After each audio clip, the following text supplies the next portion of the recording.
নমস্কার। যুক্তি তর্ক সঙ্গে অর্কই আপনাদের স্বাগত। আপনাদের সঙ্গে আমি অর্কপ্রভ সরকার। দেখুন, তৃণমূলের প্রার্থী তালিকা প্রকাশ হওয়ার পর বিভিন্ন জায়গায় ক্ষোভ বিক্ষোভ টানা বেঁধেছে। এটা স্বাভাবিক। অনেকেই অ্যাসপিরেন্ট থাকেন, টিকিট না পেলে তারা ভেঙে পড়েন। এই যে আমি বাড়ি থেকে যখন বেরোই, প্রতিদিন একটা কার্যালয়ের সামনে দিয়ে আসি, সেটা 57 নম্বর ওয়ার্ড, কলকাতা পুরসভার এমআইসি জীবন সাহার কার্যালয়। রোজ তাদের দেখি ভিড়, কিন্তু দুদিন হলো দেখছি খাঁ করছে। ওখানে যারা বসে থাকেন, শুকনো মুখ, একটি লোক নেই। জীবনদা খুব এক্সপেক্ট করেছিলেন যে বেলেগাড়া থেকে তিনি প্রার্থী হবেন। অভিষেক তাকে নাকি প্রতিশ্রুতিও দিয়েছিলেন, কিন্তু শেষ পর্যন্ত সব অঙ্ক বানচাল হয়ে যায়। দিদিমণির প্রত্যক্ষ হস্তক্ষেপে কুণাল ঘোষ বেলেঘাটায় দাঁড়িয়েছেন। কুণাল বাবুকে অনেক কিছু সামলাতে হবে। একদিকে তো 15 বছরের প্রতিষ্ঠান বিরোধিতা, তারপর পরেশ পাল, জীবন শাহ, স্বপন সমাদ্দারের ত্রিফলা। দেখা যাক কুণাল বাবু কিভাবে বিষয়টার মোকাবিলা করেন। আপনাদের সনির্বন্ধ অনুরোধ করি, চ্যানেল সাবস্ক্রাইব করবেন এবং থ্যাঙ্কস বাটনে ক্লিক করতে ভুলবেন না। এ তো খাস কলকাতার ছবি। জেলায় জেলায় কি হচ্ছে, অনেকে পাল্টি খাওয়ার জন্য প্রস্তুত। ফারাক্কার বিধায়ক মনিরুল কি বলেছেন? তিনি নির্বাচনে লড়বেন, হয় নির্দল হয়ে, না হলে হুমায়ুন কবিরের জনতা উন্নয়ন পার্টি টিকিটে। তাজবুল হোসেন ভীষণ রকম ভেঙে পড়েছেন টিকিট না পেয়ে। রাজগঞ্জের খগেশ্বর রায় চারবারের বিধায়ক, টিকিট না দিয়ে এশিয়াডে সোনাজয়ী অ্যাথলিট স্বপ্না বর্মনকে টিকিট দেওয়া হয়েছে। ক্যানিং পূর্বের যিনি বিধায়ক এখনো, শওকাত, তাকে আনা হয়েছে ভাঙড়ে। অনেকে বলছেন এটা হচ্ছে ওই জাহাঙ্গীরের খেলা, অভিষেককে বুঝিয়ে শওকাতকে ভাঙড়ে ঠেলেছেন।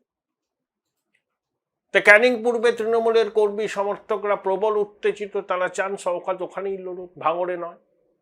অভিষেক ডেকে পাঠিয়েছিলেন শওকাতকে। শওকাত বলেছেন যে আশা করছেন ইতিবাচক কিছু হবে।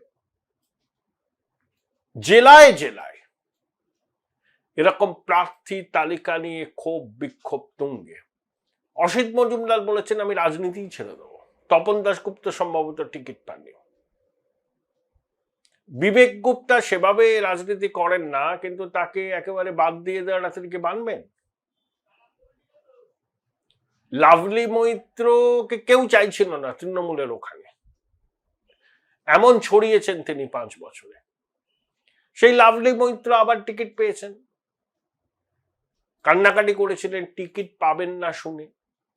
তা দিদিমণি তো, তার হৃদয় খুব কোমল, লাভলির কান্না শুনে তার অনুরোধ ফেলতে পারেনি, ও টিকিটটা দিয়ে দিয়েছেন।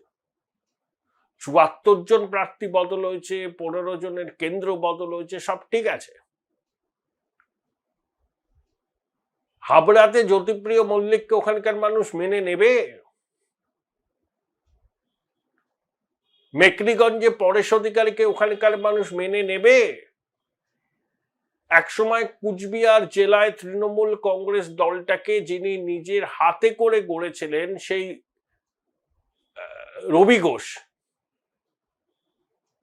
এখন এক কোণে অন্ধকারে পড়ে রয়েছেন, তার কথা কেউ ভাবেই না। কুচবিহার শহরের চেয়ারম্যান ছিলেন, অভিষেকের নির্দেশে সরে দাঁড়িয়েছিলেন। ইচ্ছা ছিল নাটাবাড়ি থেকে আবার লড়বেন, বলা হয়েছিল তুফানগঞ্জে যাও। অভিষেক, এই রবিদা রাজি হননি, বসে গেছেন অনেকে। পুরনো তৃণমূলের কর্মীরা সব বসে গেছেন কুচবিহার। আর মালদায় কৃষ্ণেন্দু নারায়ণ চৌধুরী সহ অনেকে কংগ্রেসে জয়েন করছেন। সময়ের অপেক্ষা, দেখবেন কংগ্রেসের প্রার্থী তালিকা প্রকাশ হলেই সব কংগ্রেসের প্রার্থী হিসাবে নির্বাচনে লড়বেন। মালদায় তৃণমূলের খাতা খোলার সম্ভাবনা নেই। মালদার লড়াই কংগ্রেসের সঙ্গে বিজেপি। মুর্শিদাবাদের পরিস্থিতি কি খুব ভালো? হুমায়ুন 2টো কেন্দ্রে লড়বেন,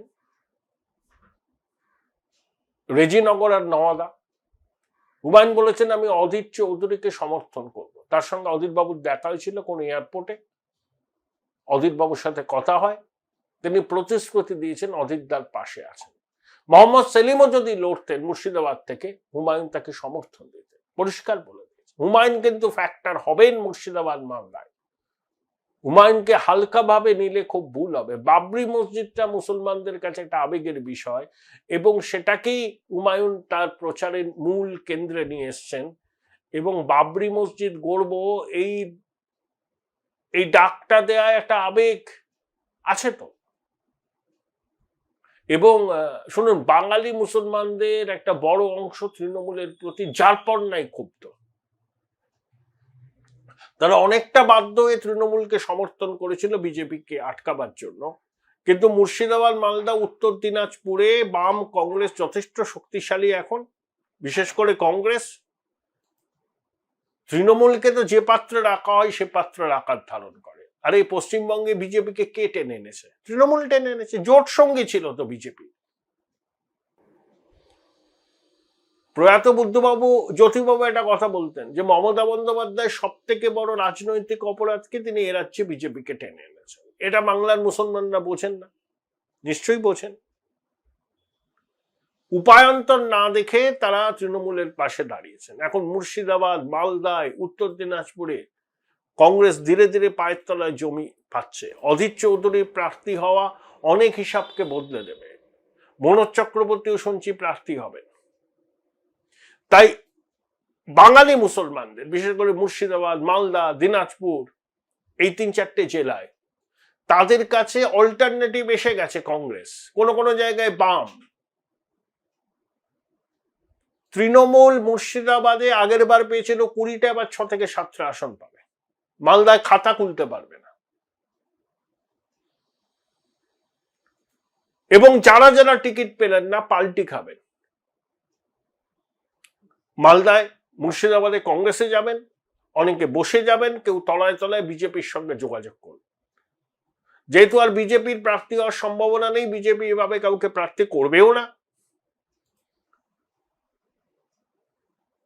তারা কিন্তু বসে যাবেন এবং তলায় তলায় দলীয় প্রার্থীকে হারাবার জন্য যা করার করবেন।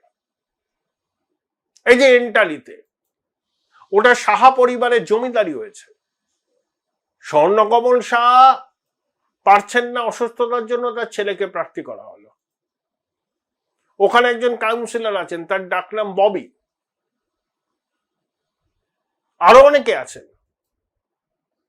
ওখানেই থাকেন বর্তমানে মিজোরামের অ্যাডভোকেট জেনারেল বিশ্বজিৎ দেব। কেউ বিবেচিত হলো না। শুধু সাহা পরিবারই এন্টারি থেকে বছরের পর বছর দাঁড়িয়ে যাবে আর বাকিরা দেওয়াল লিখবে। এটা হতে পারে? ক্ষোভ বিক্ষোভ চূড়ান্ত। সব থেকে ক্ষোভ বিক্ষোভ দেখবেন এবার শ্যাম্পু করে। তৃণমূলের কাউন্সিলররা, তাদের অনুগামীরা দেখবেন শশী পাজার বিরুদ্ধে অন্তর্ঘাত করবে, ঘুরবে মিটিংয়ে, মিছিলে, তলায় তলায় তারা অন্য খেলা খেলবে। ওই কেন্দ্রে বিজেপি যদি জবরদস্ত প্রার্থী দেয়, শশী দেবীর খুব চ্যালেঞ্জের মুখে পড়বে। তাই অনেকে পাল্টি খাবে, খেতে শুরু করেছেন। কংগ্রেসের তালিকা প্রকাশনে দেখবেন অনেকে প্রার্থী হচ্ছেন, হুমায়ুনের দলেরও প্রার্থী হবেন, কেউ নির্দল দাঁড়াবেন, কেউ বসে যাবেন। যতদিন যাবে তত এই ছবিটা পরিষ্কার হবে। বোলপুর শহরের কোলাহল থেকে মাত্র 20 মিনিট দূরেই রয়েছে সুন্দর রিসর্ট, যেখানে পেয়ে যাবে স্পেশিয়াস আর এস্থেটিক্যালি ডিজাইন রুম। তোমরা যারা গ্রুপে যাও তাদের জন্য আছে কমফোর্টেবল গ্রুপ স্টে অপশন, আর কাপলদের জন্য রয়েছে লাক্সারিয়াস সুইট রুম, তার উপর আবার ফ্ল্যাট 10% অফ। এখানে প্রকৃতির মাঝে তোমরা পেয়ে যাবে একটা সুন্দর সুইমিং পুল, ছোটদের জন্য প্লে এরিয়া আর একটা এস্থেটিক সেলফি কর্নার। প্রপার্টিটা পুরোটাই পেট ফ্রেন্ডলি আর এখানে আছে অনেক কিউট ছোট ছোট র্যাবিটস। সকালের ব্রেকফাস্ট থেকে ডিনার পর্যন্ত পেয়ে যাবে একদম হোমলি কমফর্ট ফুড, যা এক কথায় অসাধারণ। বেঙ্গলি কুইজাইনের সাথে সাথে পেয়ে যাবে চাইনিজ আর নর্থ ইন্ডিয়ান অপশন। বিকেলে বনফায়ারের আলো, বন্ধুদের সাথে আড্ডা আর খোলা আকাশের নিচে গ্রাম বাংলার হাওয়া, পুরোটাই এক অপরূপ অনুভব। তাহলে বলো তোমরা কবে প্ল্যান করছো এই পিসফুল এসকেপটা? And don't forget to follow miss cupcake for more such travel updates.